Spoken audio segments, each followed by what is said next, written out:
everybody, Good Guy Glenn here. Welcome back to Spooky Jeep. And today we're going to remove the bumper cover off of my 1996 Jeep Grand Cherokee ZJ.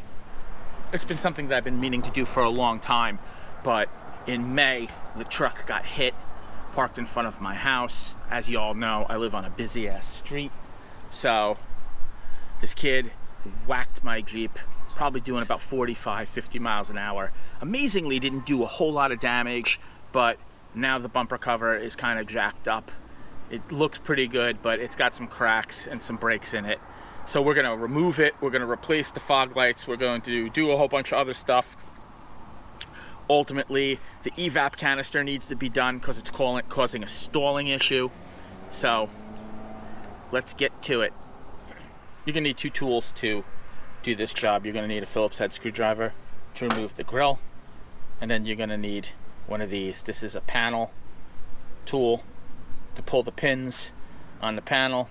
You can pick these up at Harbor Freight for $21 for a whole set of them, so I highly recommend doing that. So let's start it.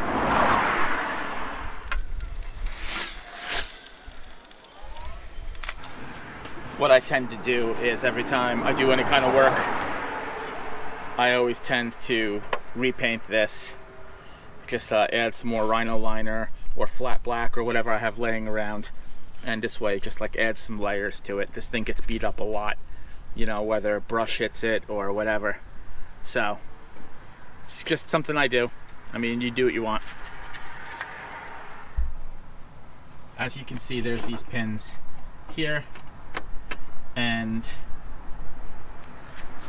there's two under the lights, one on this side, one on the other.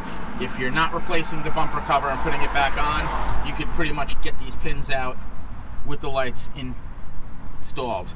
If you were going to put this back on, you're going to need to remove these headlights. These are new headlights. It was a pain in the ass changing these. As many of you know, the new ones always come with the wrong brackets on them, and you gotta do surgery on them to remove the old bracket to put it on the new light. So we're not gonna even mess with these headlights today. That's it. Inside the wheel well, we have two more pins. I'm gonna remove these first on both sides because I wanna be able to remove the pins in the front and then pull it forward instead of messing with it afterward. All right, I pulled the pins off of the wheel wells and I broke all four of them because they're just old as hell, and I'm not really good at pulling these pins, to be honest with you. I feel like getting this tool was the worst thing because since I have it, I've been breaking the pins. When I did it before with a screwdriver, I managed to get them out intact. Hey man, everyone's abilities are different, whatever.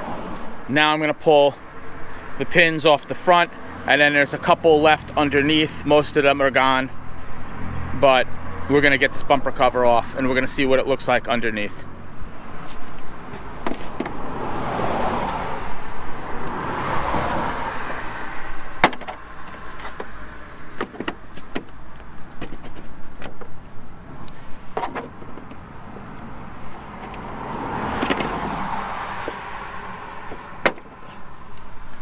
Those all came off pretty easily.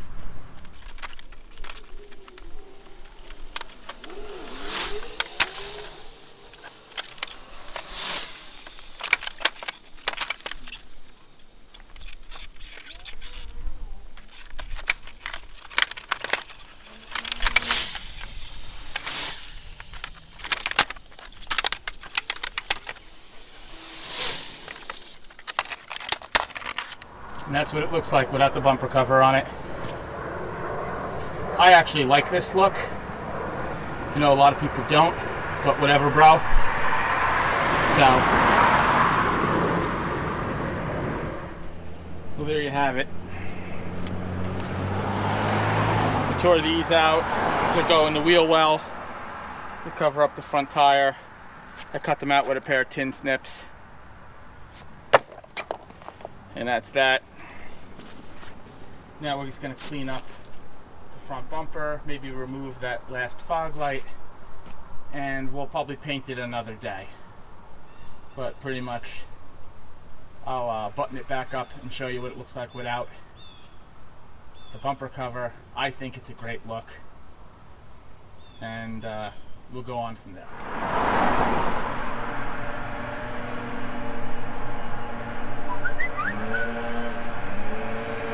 Well, there it is, my bumper cover off of my 96 ZJ. I know a lot of you in the past, when I've removed things off of the Jeep, have asked me for it. Listen, if you want any of the stuff you see me take off my rig, you just have to come to North Jersey to pick it up. I'm not shipping it. I'm not going to try to mail it. I'm not going to deliver it to you if you're not in the area. Come and get it. It's yours. Well, there it is. I kind of like the look myself. I know some people don't. Some people like the finished look, but that's not me. Definitely like it. Right there is the evap box that has to be moved. I think this was damaged from the accident. I think this is causing me stalling. Fog lights have to be done. I have them. I went with this style fog light. They're cheapies. They're Chinese. In the past, you know, gotten the Rigids, we've gotten the Bajas, we've gotten all the expensive ones, and then at the end of the day, they get whacked with a branch or a rock, and they get broken, and you boo-hoo-hoo because $250 in lights are ripped off your rig. These are like 20 bucks. They light up the trail, and if they get broken, big deal. Order some more on Amazon. 3 days later. Well, it's another day. I've decided that I'm going to remove these brackets that hold on these old school fog lights.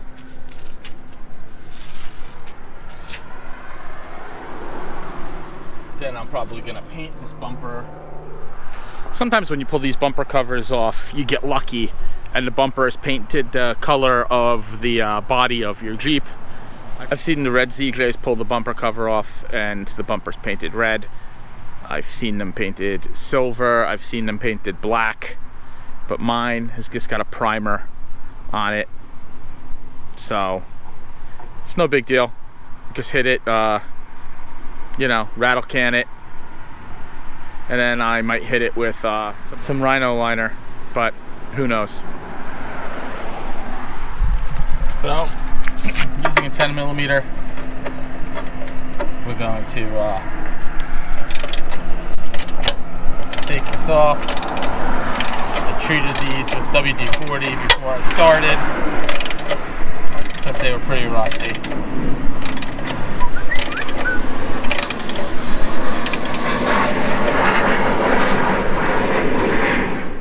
Removed. To the other side.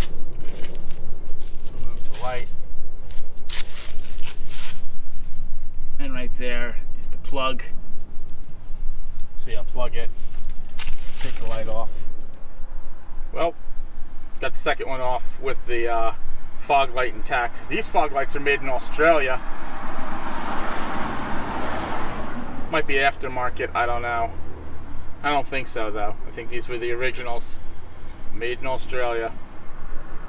This is what she looks like without those brackets on. Now what I'm going to do is I'm going to take an angle grinder. I'm going to grind these down.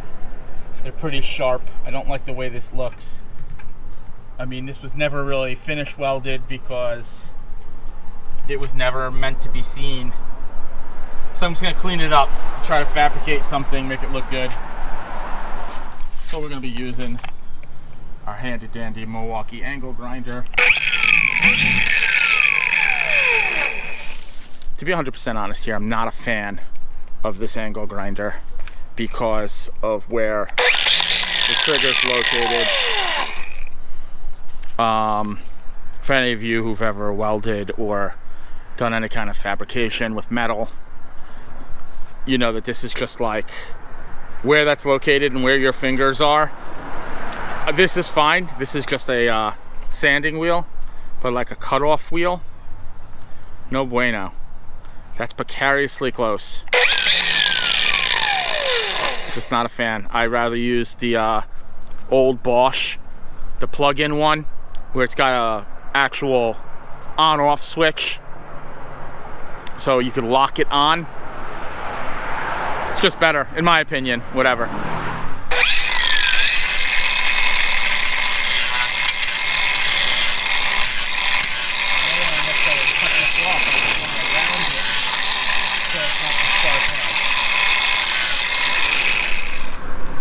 Yeah, that's a lot better.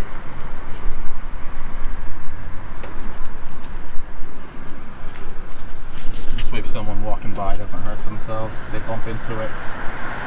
Like I said, I don't want to cut this dog gear off because it's not fully welded. This is just like tacked in the factory, stamp tacked. So if you cut this off, this is where the two stamps are right here, the two welds holding it. So this plate is basically not going to be held on anymore. This plate's not really necessary, but for the time being, until I figure out what I'm going to do as far as putting a stubby bumper on here, I'm just going to leave it the way it is. Did a little bit of repair, ground down some of the sharp edges on the end of the sheet metal.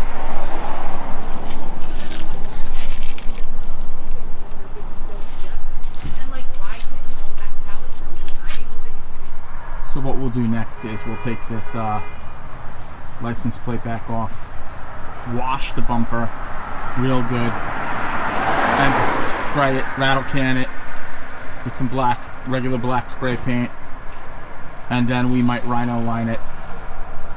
We'll see what I think about doing that after it's painted.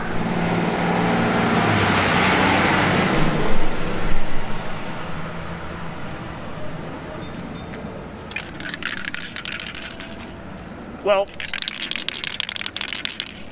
it's all washed, prepped, and ready for paint. We're going to paint it today with Ace Hardware Stop Rust, because this is what I have that works right now.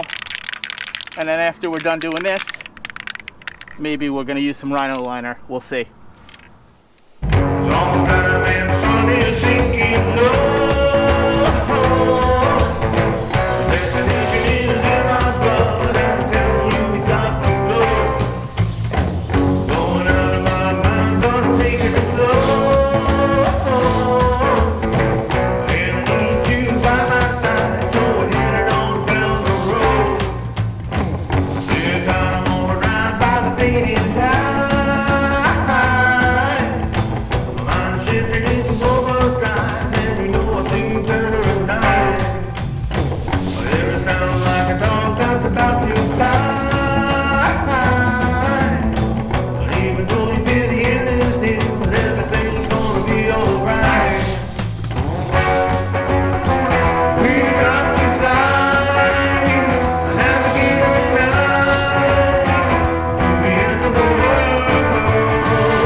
That's how it looks painted.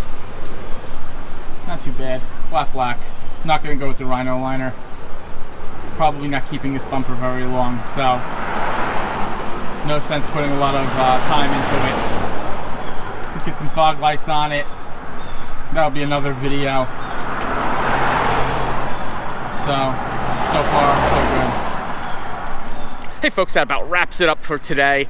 Next time, what we're going to do is we're going to do fog lights, wiring, possibly mount the fog lights onto the bumper, and then we're going to have to tackle that evap box. It's got to be moved and replaced because I think it's compromised. We have a stalling issue. We'll get into that in another video. But I hope you enjoyed this video, and if you did, don't forget to smash that like button, and don't forget to subscribe and hit the bell so when I drop another video, you get a notification. Once again, this is Good Guy Glenn with the Spooky Jeep. Thanks for watching.